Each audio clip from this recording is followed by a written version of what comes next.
Hello and welcome, fellow adventurers, to EduTalks Canada. I'm thrilled to embark on this journey with you. Whether you're a student exploring the world of higher education, an educator shaping the minds of tomorrow, or simply someone curious about the diverse experiences within university campuses, you've come to the right place.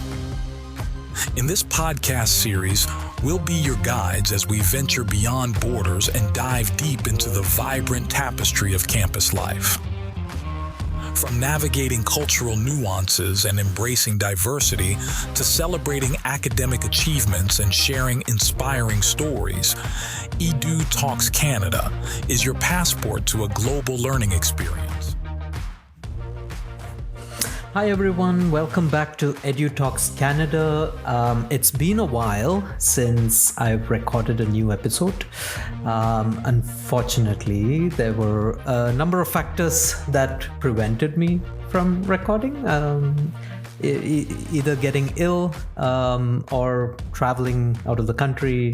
And then of course, just the pressures of work or just the volume of work that we had in terms of end of the semester, starting of a new semester, and perhaps some other factors that I would like to keep personal as well.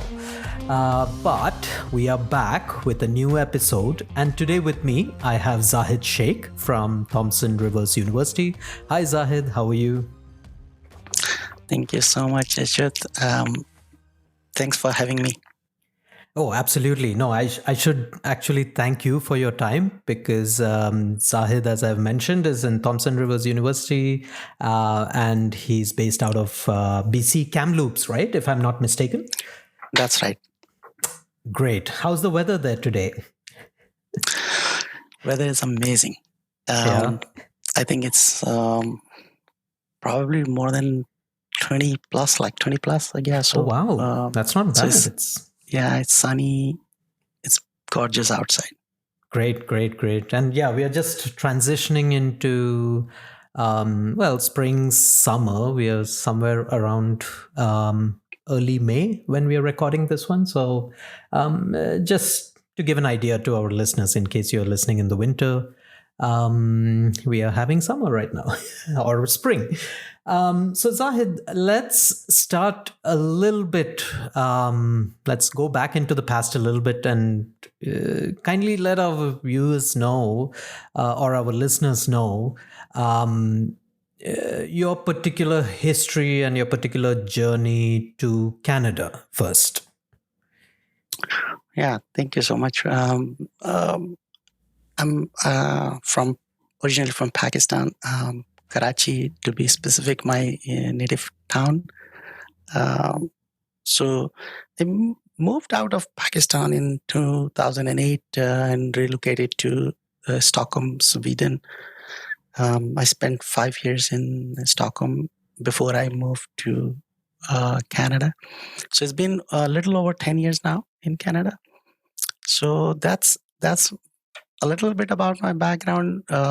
Career-wise, I worked most of my life as a high school chemistry teacher. So, oh wow, yes. Okay, that's something I did not know about you. Even most people don't because on my LinkedIn I have not indicated what I was doing before prior to moving to Canada. But I worked as a teacher in two countries, like in Sweden and like mainly in my country, but I worked a few years as a teacher in Stockholm as well. Wow! And you were teaching chemistry at what level? I would say grade 11 and 12. Oh wow, that's the tough ones. See, I decided not to take science after my 10th grade. So a lot of people or a lot of listeners may or may not know. I was following the Indian syllabus growing up until grade 12. So after 10th grade, because math was not my forte, I decided to take commerce instead. So for me, anything past 10th grade when it comes to chemistry or mathematics is it's just unthinkable for me. But I'm sure for you, it's it's pretty much it's right hand work, right? Yeah, I enjoyed being a And teacher. And what would you consider now? It's a great point that you kind of brought up, that you were teaching in Sweden and Pakistan as well, right? What would you consider the differences in high school education between Pakistan and Sweden? I know we are kind of going off topic. It's really about we are talking about our work in Canada, or students who are interested in studying in Canada. But I just want to I want to make that connection from Sweden to Canada at some point. So, what would you say is the difference between Pakistan and Sweden in terms of education? yeah, there are many differences actually. First of all, countries in my country, for instance, high school has a structured syllabus. We do have different curriculums. So we in Pakistan, like there's a national one, there's a provincial one, and then we do have British system, which is called A levels. But for the most part, like when students attend school, they have a structured, like either you take a predefined route, we call it pre-medical and pre-engineering, or you can go to accounting side. In Sweden, students have more liberty. They can choose, they can mix and match subjects, and plus there's more freedom to ask, I would say, like engage with teachers. Classroom sizes are not huge. So and definitely there's a huge difference in the number of resources that are available to learners in both countries. So these are some of the differences that I noticed in both countries. And how long did you say you were in Sweden? For 5 years. For 5 years. And again, I'm going by your profile on LinkedIn as well. I see that you have done masters in Sweden. Could you explain a little bit about the program that you completed at Stockholm University?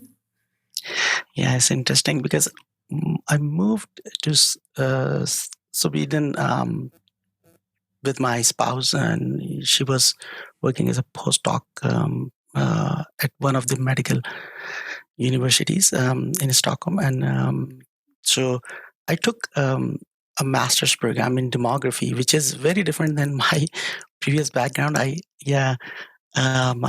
first bachelor's was in chemistry, like major chemistry, minor physics and maths.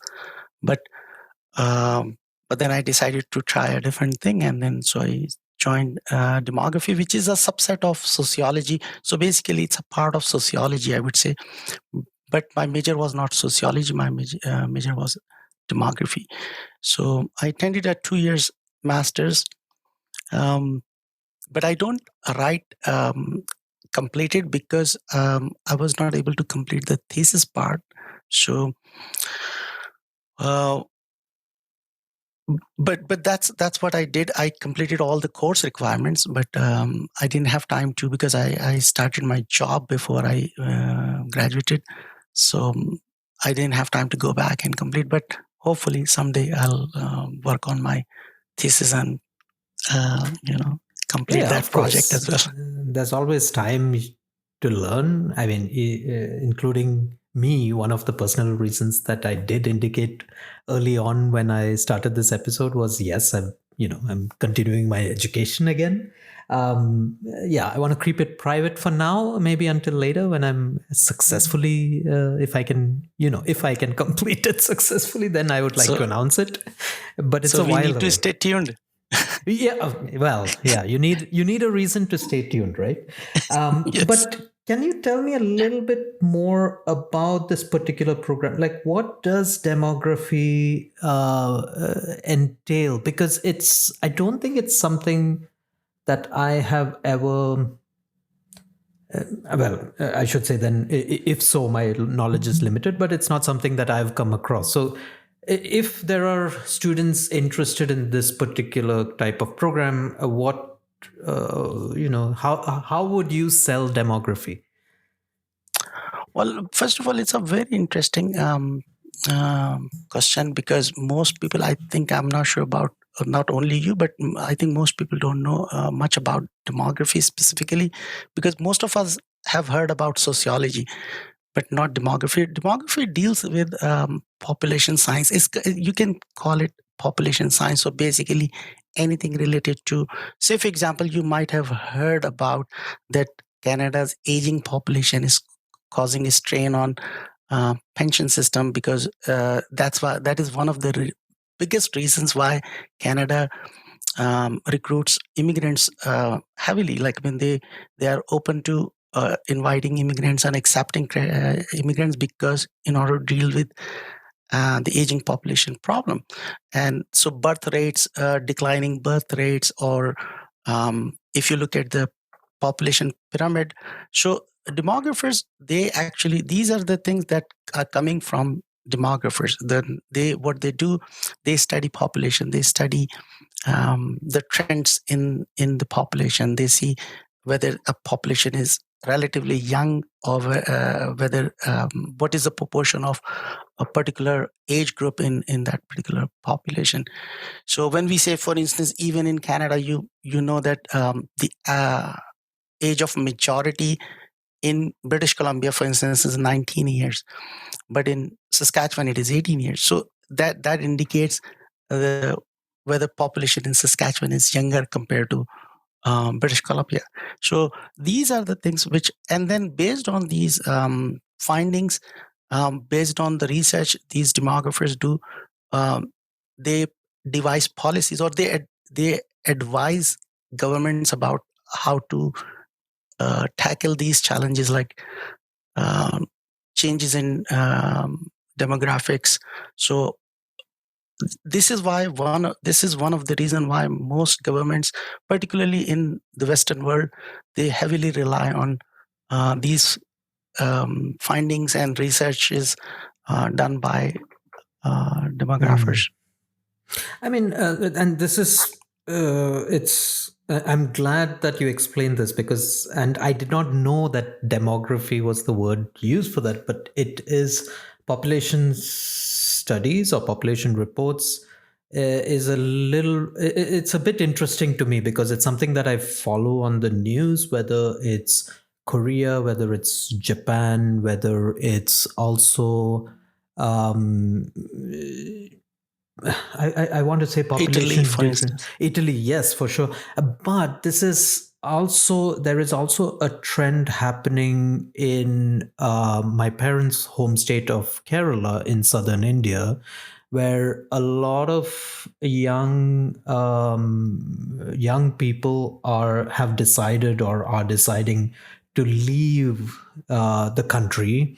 And Kerala is colloquially they are calling it an old age home, or it's turning into an old age home where majority of the population is becoming just elderly, and even statisticians or people who take census have difficulty in completing census in time, or they need to make more effort because for example, if they're in a particular region of the state,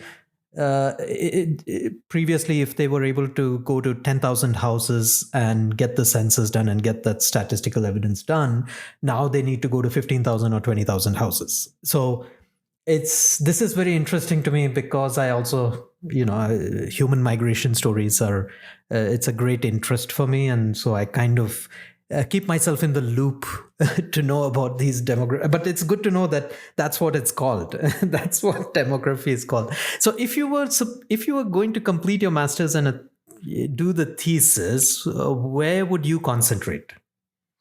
Well, I came up with the topic, and it was approved by my supervisor as well. So the topic of my interest was to explore how long distance migration affects the relationships, particularly marital relationship. It sounds strange, but some research has been done in different countries, like in the United States. But I proposed that idea to my supervisor because there was not much work done in Swedish context. So because when people move long distance, there's a lot of stress that comes with the migration, and sometimes that the stress of or the challenges that you face in a new country because of the long distance migration, it affects your relationship with your spouse or your partner, and as a result it impacts like it may result in divorces, it may result in separations. So my proposal was to find out exact, like, I mean, in terms of the quantitative measures, like, so we wanted to see the stats, and then we wanted to see, like, I mean, during a particular period, and finally we wanted to check statistically how significant that factor is, if there are, like, because in countries like most Western countries, they are very good at collecting data.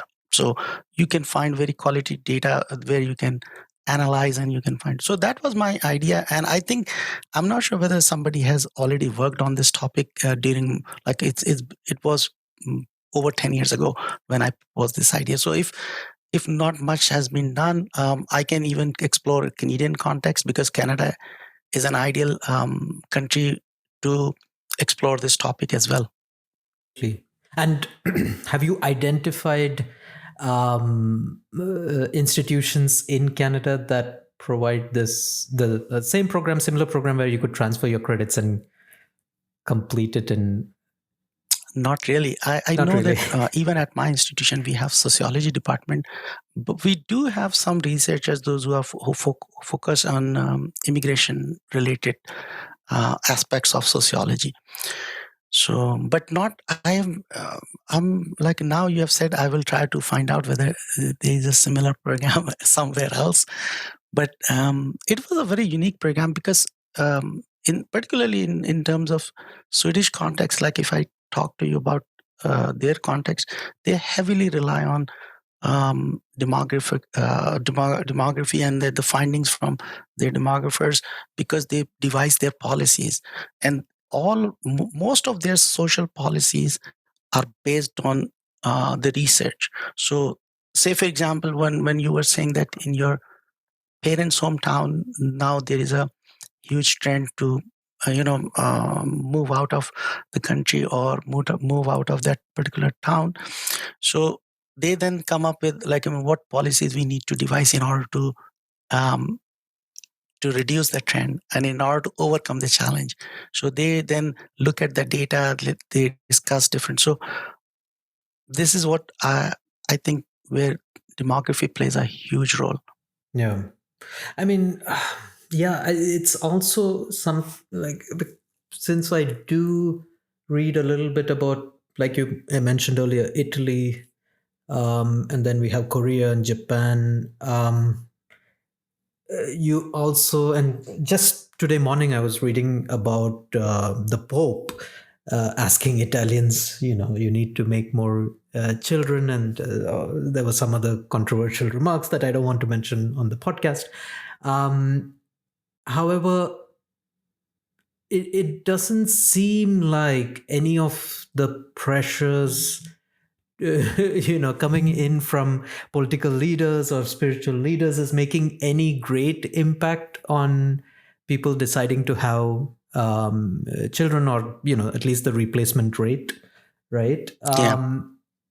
In your view, would you have a different idea on how to combat this population crisis? Yes, migration is something we talked about, and something that both of us, we kind of live in that immigration world. So Zahid is also RCIC, is a licensed immigration consultant, and both of us do quite similar roles with students in our respective respective colleges and universities. So would you think that pressuring people, or is it just an economic factor where people are deciding, okay, we cannot have kids at this moment? Well, that's a very interesting question. Honestly, it's difficult to cover all the facts without knowing the context. But in general, in order to persuade people to make more babies or to reach the replacement level, it goes back again to the policies. Because, for instance, if now, as you said, this is all about economics. So when people make rational choices, and it doesn't mean that people always make rational choices, but in Western world, people base their decisions largely on economic factors. So now the cost of raising kids, if it is too high, not just in terms of the cost of raising babies, but it is about whether you have to make sacrifices. Say, for example, if government doesn't support childcare, and if people have difficulty in finding childcare, and now one of the partners have to sacrifice their career in order to raise babies, then it means like now it will most likely discourage couples. Like you cannot persuade that particular couple or couples to make babies because they are probably inclined towards or focused on their careers. So this is where the interesting part is. Like, I mean, and I think Sweden is a great example. When again I'll go back because I've seen the way they have tackled this challenge, and if you look at their replacement level, it is almost ideal. Like, I mean, they don't have any threat of demographic challenges as if you compare it with Italy or Japan. The reason being is because they have generous support system. So if to encourage female workforce participation, they have amazing childcare system. So which means like couples know that they don't have to sacrifice their careers because state offers amazing facilities, and those facilities promote couples. Like now, because if you are removing those causes that restrict people from having babies, then now you are basically facilitating them. You are giving them practical, solid reasons why you need to have family formation. So I think it largely goes back again, like in countries. If you look at, you mentioned 3 countries, and this is again interesting thing that these 3 countries, they do not encourage immigration. Plus, their policies when it comes to, for instance, like Japan, the work culture is very. I don't want to use very a word which basically, like, it's workaholic culture where yeah. So basically, for a young couple, if they are into their careers or early careers, for them to decide of family formation or to make babies, it's a difficult choice, because now you have to choose between two things, like either to choose career or to choose family. So now we cannot say what is right and wrong, because it's people's choices, and then definitely people know better about what they need to do. But if governments encourage, if they provide, if they devise policies which encourage people to because you cannot pressure, or if you appeal to people, it's not going to work. You have to provide them solid solutions. Yeah, absolutely. Yeah. And I mean, again, I know the podcast is about education in Canada, but this is a very, very interesting I'm glad I brought it up because to me personally, it's a very interesting topic. And I can talk about this for hours and hours. And I don't want to deny our listeners to your expertise and also, talking about Thompson Rivers University and Kamloops. So let's transition to Canada from Sweden. When did you decide, or why did you decide, okay, we need to, like you and your family decide to come to Canada? What brought you to that step? Yeah, when we moved to Stockholm, it's a, first of all, Nordic countries, particularly Sweden, is a great country in terms of quality of life, in terms of the social safety net. But we knew that we wanted to move to an English-speaking country. Being English, we are from a country where after our first language, like English is our second language. So staying in a country where you have to learn a third language in order to climb up the career ladder was not on our radar. So we stayed. My wife actually stayed in Sweden way more than myself. She spent I think over 10 years. She completed a doctorate, and then she did her postdoctoral studies. Postdoctoral, I don't know whether it's correct to call it studies, but she did her postdoctoral as well. And then she worked for the university as well for a few years.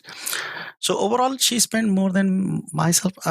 But we decided to move to a country, and Canada is a welcoming country.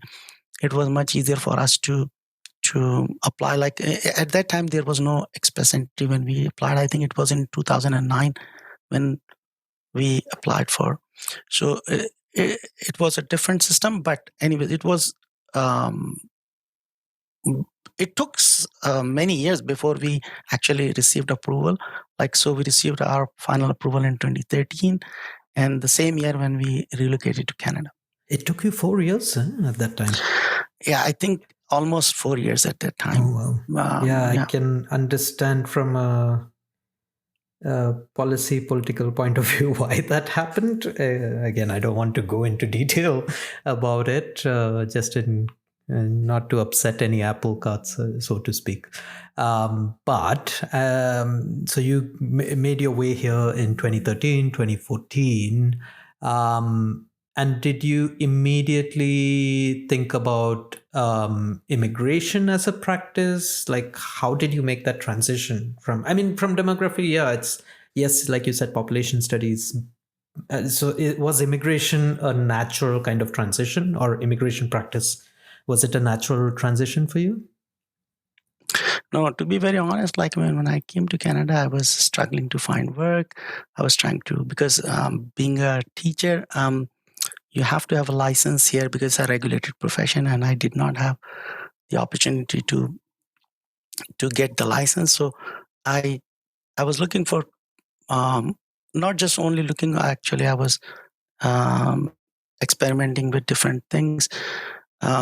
I did not have any clue that I would become an immigration consultant or a student advisor. I think that's a lot of us. Yeah. So it was a hit and trial kind of thing. So while I was doing something else, I've met with I think an immigration consultant, and I was thinking, I did not even know how to become an immigration consultant. So I started exploring the options, and then in 2018, when I actually joined immigration diploma that was offered by UBC, and in 2019 when I received my RCIC designation or license, but I was not. That was the first step, but it's not the start of my another career, because I didn't get a chance to work with any institution. I tried many different institutions, but my first opportunity came my way in 2021 when Thompson Rivers University, they decided to give me a chance, and so it was a 6 months contract initially. I think it was in October of 2021 when I joined Thompson Rivers University for a 6 months contract, and after the end of the contract, they decided to offer me a full-time position, and then I later moved to Kamloops. Prior to moving to Kamloops, I was living in Regina, Saskatchewan. Oh, wow. Okay. That's amazing. Yeah, another transition from... Yeah, within Canada itself. Right? Within Canada. And has it been a fairly smooth journey for your partner as well, coming into Canada, finding work, etc.? And was it okay for them to move from Saskatchewan to Kamloops as well? Yeah, I think moving to Kamloops was a great decision because it helped both of us. In terms of career, we were career-wise, we were not established in Saskatchewan. Although we spent almost 8 years in Saskatchewan, but unfortunately, our work situation was not the ideal, or what we can call established in our fields. But now both of us are very happy with our careers and work.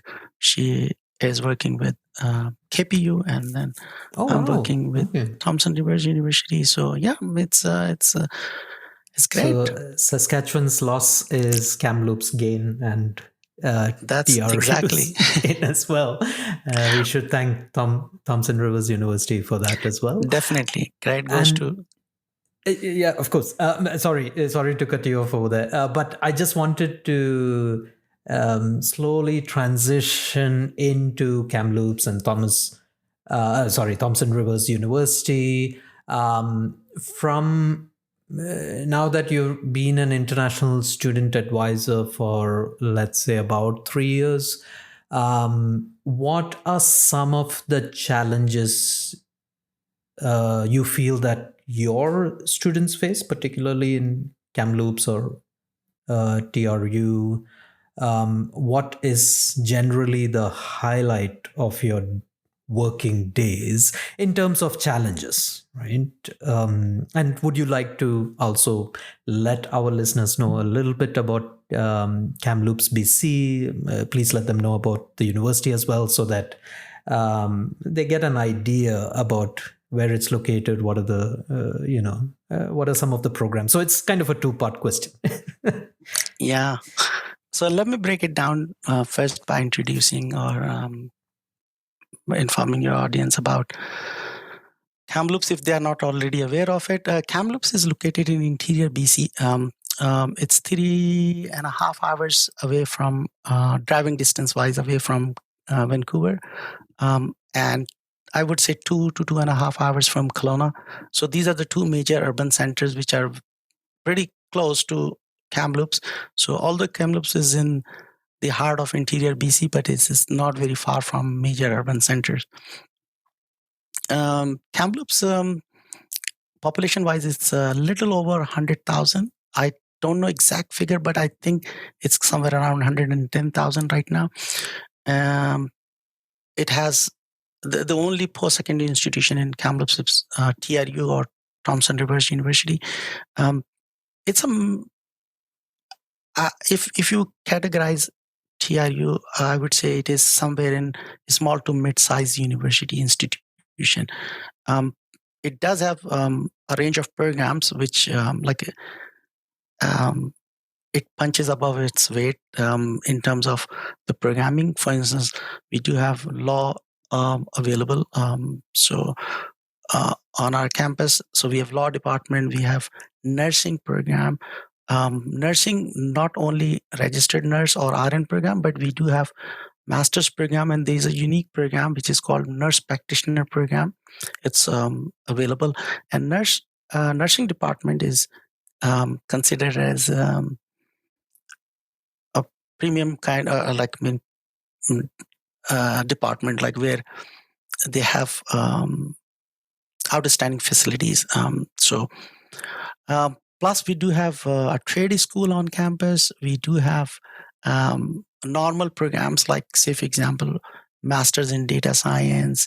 We have masters in human rights and sociology, computer science, all the fun stuff that you find everywhere else, like post-bac diplomas and undergrad programs. So, but the uniqueness about TRU is that it's a combination of both university and because it hosts a trade school, we have open learning, TRU open learning as well, which is a distance learning institution, and we have programs which are very highly employable.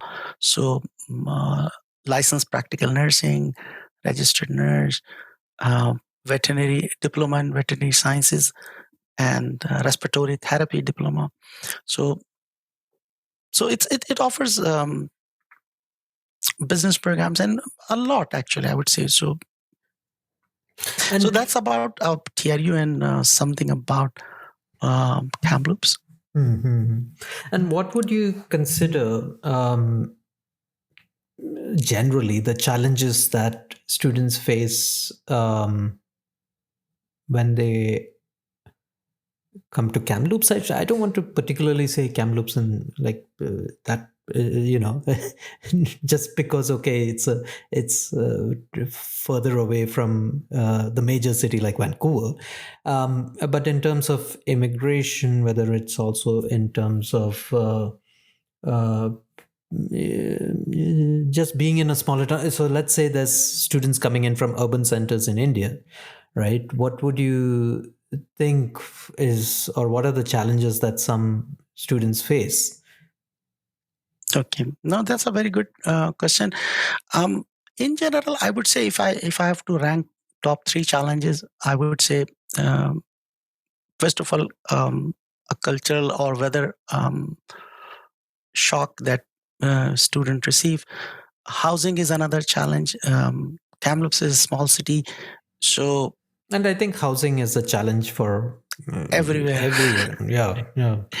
Yeah, Kamloops is no exception. You are 100% right. But and the third thing is, in my view, the challenge, because it takes a few months before you overcome, let's say, weather challenge or whether, let's say, cultural. So over time you learn, okay, these are the differences, and then you adapt to it. But the biggest challenge in my view is that international students staying compliant with their study permit conditions and stay compliant with their immigration status and everything, because along the way when they move here and while dealing with so many challenges, sometimes they forget to renew their permits on time, or sometimes they make mistakes which are very costly. And you know what I mean? Like, say, for example, if a student attends one or more than one semester as a part-time, then they lose the eligible, like they are no longer eligible for a post-graduation work permit. And so these are some of the things. And sometimes students take unauthorized break in their studies, or they do something which makes it challenging for them to stay in Canada, or to anything that it's not part of their study plan, let's say, or they go into part-time, or they're, like you said, they have unauthorized breaks, etc. Immigration, and because that's sometimes our primary role with students, immigration is one of the key challenges that we both you and I face with international students. So I mean, I again, when I mentioned, okay, can you mention, what is the challenging aspect of your work, I want to give our listeners both sides of the equation. So what are some of the benefits? Let's get to that. About being in Kamloops, being in Thompson Rivers University.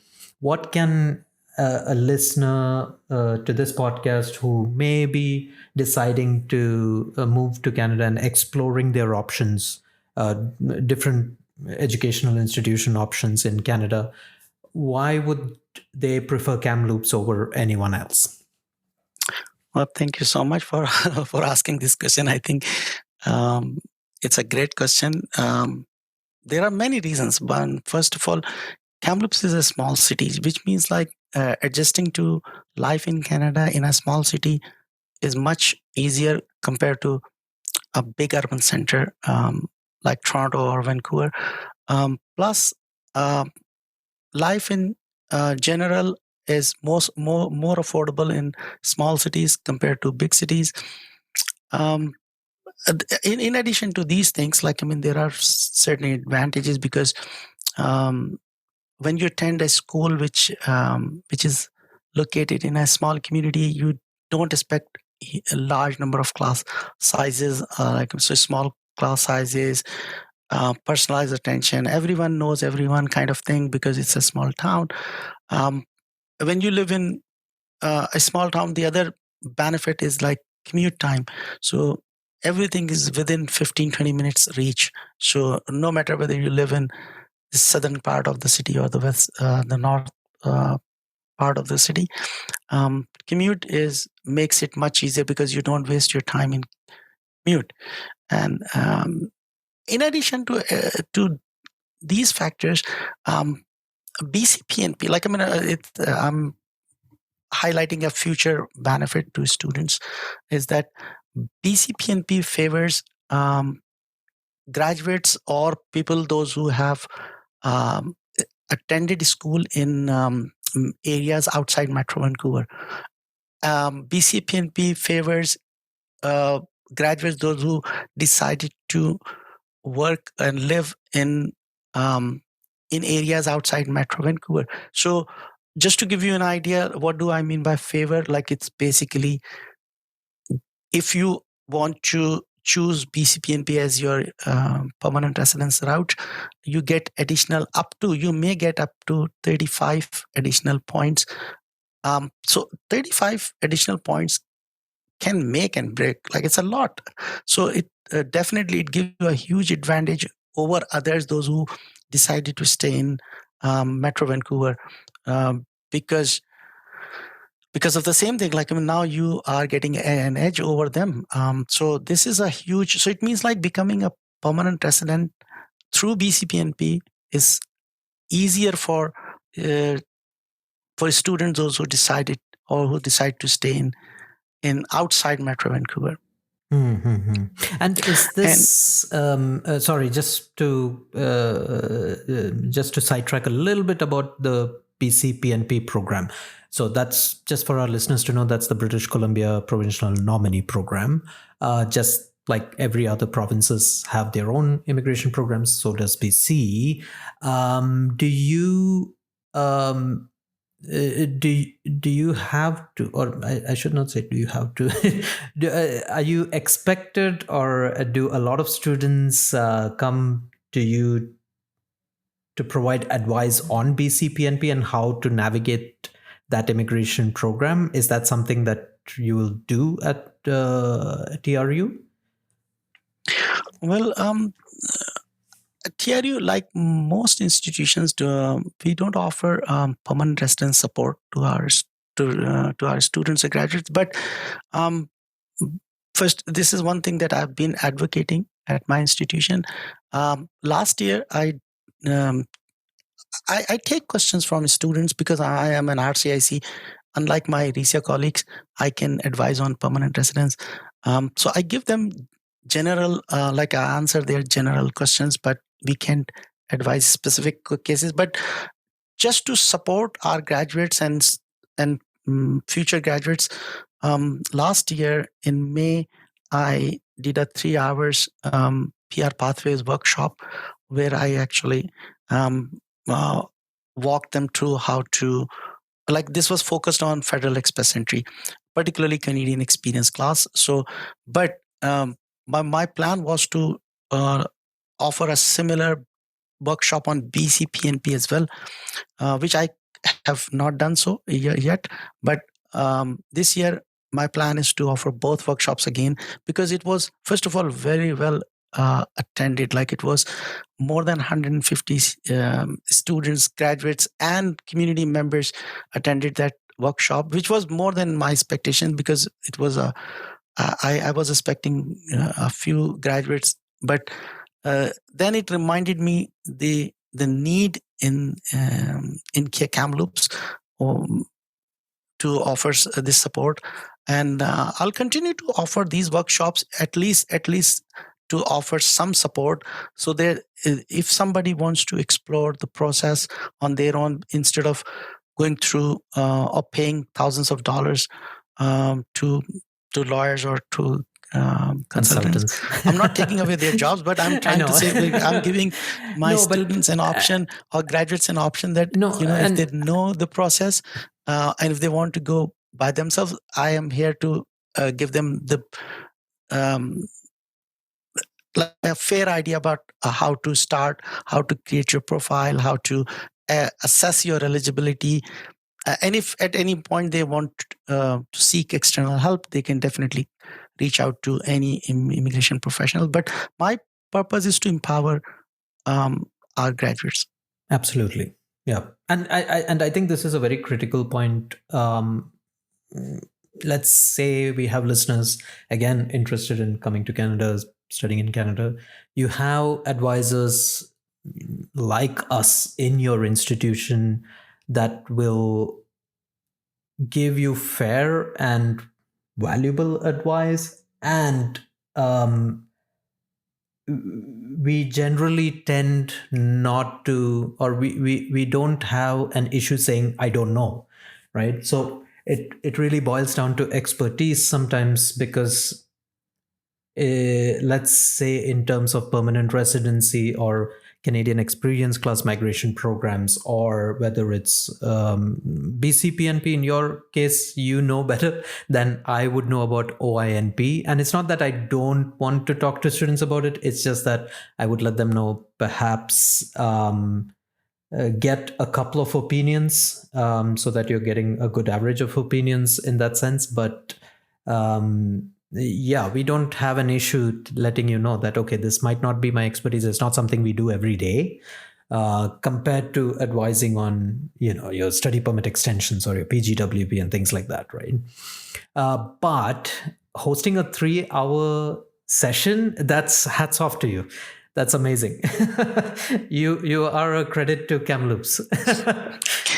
Thank you so much. And when I saw the attendance, like the huge attendance and the active participation, because people ask me a lot of questions. I dedicated half an hour in the end for Q&A, and they bombarded me with questions.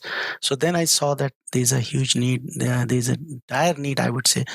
And as an institution, it's my personal belief that we should extend our support beyond temporary residence. And many institutions, not many, but few institutions have decided to take that route. For instance, UBC, UVic. And I believe there are some institutions in Ontario, those who have taken this initiative, and they have introduced a dedicated role where people support, like where our advisors support permanent residency. Yeah, we have. I think we are also going to. I should inform my listeners. Yeah, I'm at Centennial College. Maybe they already know, or if you missed the earlier episodes, we are also looking at hosting an OINP, the Ontario Nominee Program session as well. So yeah, so I know there is some update on that. I still have to kind of read that email in full detail. So please don't quote me yet. But stay tuned. Stay tuned again. Or, if you're coming to Centennial, you can follow up with us. Or if you're going to Thompson Rivers University, Zahid is there. And of course, Zahid has wonderful colleagues as well that I guess we all know each other through our forums and things like that. And And I do also want to particularly mention to listeners that Banff is quite close to Kamloops, relatively in terms of Canadian context, because Canada is just so huge. I was lucky enough to visit Banff a couple of years ago, and it's just truly amazing. I haven't been yet to Kamloops, but since Zahid, you're there, I know there's someone I can You're have more a coffee than welcome. with. You are more than welcome. I I tell you one thing, that Kamloops will not disappoint you, like in terms of what it offers. Like, I mean, so if you ever plan to travel by road, you will have to go through Kamloops if you are going towards Vancouver. So it's on Highway 1. So which means like you have to go through Kamloops. Yeah, I would prefer to fly into Vancouver and then drive up. I'm not a long distance driver. I have a couple of friends who enjoy driving from the East Coast to the West Coast, and they do it for fun sometimes, and I just cannot. I fall asleep within an hour. Yeah, but if you are in Banff, and if you drive from Banff to Vancouver, there's a beautiful drive. That is, yes. It's yes, I would highly recommend if you get a chance. And Banff is from Kamloops, as you said, like it's, I think 5 hours from, if I'm not mistaken, 5 or 6 hours maybe. Yeah. And I think you also have, and this is something I wanted to do at some point in my life, is the Rocky Mountain train ride. I don't know if you've had a chance to do that yet, but again, if it's something that listeners want to do when you come to Kamloops, that's also there. I don't know if it particularly starts from Kamloops or it starts from Calgary, but check it out. It's the Rocky Mountain train. It goes ride. through Kamloops, so it does. It makes a stop, like I think overnight stop in Kamloops. Mm-hmm. Now, in terms of demographics in Kamloops, what can international students, what is the proportion of different demographics that's of people who are there in Kamloops? So TRU currently hosts over 4,000 international students, and out of over 4,000 students, I would say close to 40% students are from India. So we have a huge representation of India on our campus. And then we do have students from Nigeria. I think, I'm not 100% sure whether it is the second largest student population, but students from Nigeria, students from China, students from many other countries, but we have like students from over 100 countries.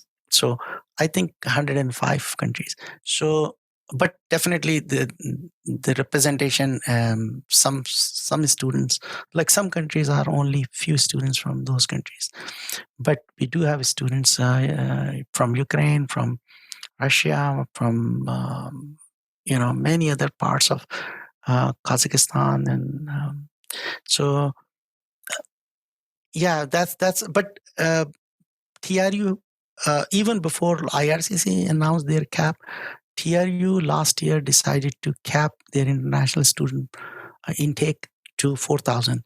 So because it was 4,600, I think it was 4,000. It reached the max 4,600, and at that point, university decided to cap it back to only 4,000. And then when the announcement came along, like when IRCC announced their cap, it was perfectly aligned with TRU's plan. So, wow. Now, so hopefully we are going. Was there any particular reason for that cap? I mean, the internal cap?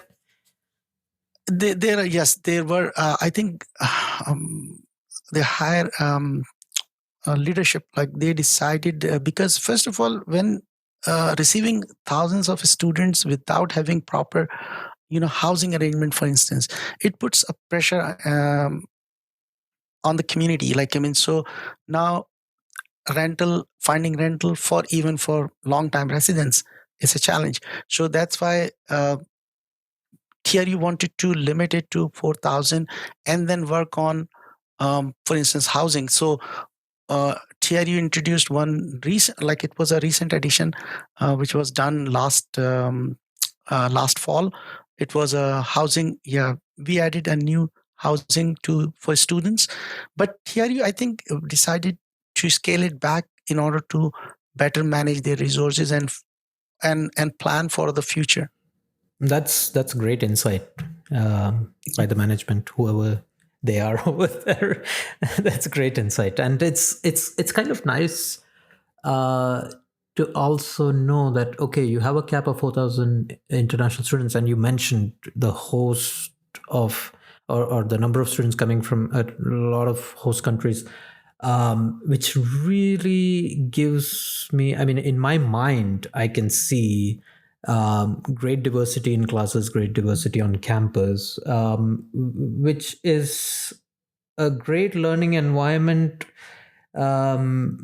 replicate to what I experienced studying as an international student, whether in UK and US, or even a little bit in Canada before I became a permanent resident. And that is, that mixing and mingling with people from different walks of life was what I remember more than sometimes what I studied. Sorry to say, but those experiences and those friends that you make remain with you for 100%. the rest of your life, right? Any closing remarks, Zahid? I know we were before we started the podcast. We were kind of trying to determine, okay, what direction we should take. How long we should talk about. But we are close to 60 minutes after all that. But it's been really interesting to talk to you, because I should let our listeners know that, yes, even though Zahid and we are connected through forums, etc., we do have text conversations once in a while. I think this is the first time we are actually talking to each other. Yes, it's through a software, but still we are actually hearing each other's voice for the first time. So it's amazing to hear your story. And absolutely. Of course, the whole demographic thing really blew me away, because it's a personal interest to me. So I just took this opportunity to learn more about it from you. Yeah, go ahead. Sorry. No, it was amazing to connect with you, first of all. I mean, and thank you again for giving me an opportunity to share my, journey and my insights. And so it was mutually. I think it's beneficial for all of us to learn from each other. So thank you once again for initiating this podcast and then giving me an opportunity. All thanks to our guests, honestly, because without them, providing the insight to listeners, someone can always host, right? But the added value comes from the guests and their experiences. So do you want to close off to add anything else about TRU, about Kamloops, inviting students to come to TRU? Yeah, no, I think I would definitely take advantage of this last few minutes, and I'll add a few more points. One thing which I advise students, that TRU offers co-op options, and lots of co-op options. In some programs, co-ops are mandatory, and in some programs it's optional. But students can take advantage of doing co-op terms, and I highly recommend my students, like when I meet with them, even though when I find out that they are not interested in doing co-op because they just want to finish their program as soon as possible, so I remind them that the value of doing co-op, and finding co-op in Kamloops and surrounding areas is relatively easier compared to other places. Yeah, it's amazing because students can go work with Insurance Corporation of British Columbia, with BCLC, British Columbia Lottery Corporation, and then there are many other options. Like businesses. We have different sorts of businesses in and around Kamloops area. So students have great opportunities to learn first of all, the real world experience, and then plus make connections and references. And then it's most of the time a co-op student finds job much easier. Like, they get job offers before even those who usually don't do co-op. So co-op is my top of the, like, always remind students to co-op. And and the other thing is, like, you are in a new country, so enjoy the whole experience, not just the studies. Yeah. So connect with many different people from different walks of life. As you said, like, this is what you remember now, because this is how we learn from each other. We ultimately forget what we we attend in the class, but we always remember our experiences. So experiences, Kamloops has 40 minutes away from Kamloops, Sun Peaks, which is a ski resort. Like, it's the second largest ski resort, is located only 40 minutes from Kamloops. So I always recommend our students to explore in and around Kamloops. We have a very great program. It's called LEAP program, Leisure Exploration Activity Program. It's a highly subsidized program, which basically gives international students and domestic students an opportunity to explore many different options. Like, so they can go to Vancouver for $10, or like, and plus they can go to ski for $20. So it's a highly subsidized program, and it gives an option, and it runs all year round. So it means, like, they can get an opportunity to see winter activities, spring activities, summer activities, and it is highly affordable. So yeah, so my advice to students that don't just focus only on studies and on things which are beyond your reach right now. So instead of, like, just try to make your experience as much as you can, like as whole as you can. I know. So I would have learned skiing if I was in Kamloops. Unfortunately, you will love this ski resort here. And as I said, like, 40 minutes, it's very it's within reach. So 40 minutes is not bad. It's not bad at all. Yeah, and I guess if you haven't ever visited Canada, the scale of Canada, 40 minutes is actually a decent. We say it's close by. Exactly, it's next door. In Toronto, probably you take more time to commute from one place to another place. Oh yeah, of course. Yeah, that's what a lot of my or so far the guests who have been on the podcast who are from not the major urban centers like Toronto, Vancouver. That's the main thing people talk about, the commute, and then of course the opportunity to go home for lunch from work, which I don't get. So anyways, no, it's a luxury, I would say. It is a luxury, yeah. Zahid, thank you so much for your time today. I really, really, really appreciate you coming on to this podcast, talking about your experience in Sweden, talking about your career in Sweden, your move to Canada. Of course, also talking a bit about your partner and their experiences, and to top it all, the cherry on top of the cake, talking about Kamloops and TRU, and giving our listeners a little bit of an idea about Kamloops. Now you can Google Kamloops and find out more. And please do Google Thompson Rivers University as well. Zahid is there. He's one of the international student advisors there, at your service. Yeah, thank you so much. And if anyone has any questions about TRU, about Kamloops, or if they have any if they want to explore more about the institution and the city, please feel free to reach out to me. I'll be happy to assist. Great. And thank you so much for giving me this opportunity. Anytime. Thank you. Dear listeners, that's it for today's episode. You were listening to EduTalks Canada with our guest today, Zahid Sheikh from Thompson Rivers University.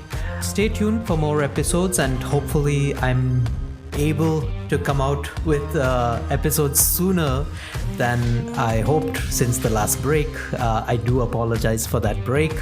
And thank you for listening in and supporting our podcast. See you soon. Thanks, Zahid. Bye. Thank you. That is it for this episode of EduTalks Canada. All episodes are produced by Achuth Kesavan and TG Kutamparor. Opening theme song by Rex Banner, Goals. Be sure you subscribe to your favorite podcast platform and leave a review.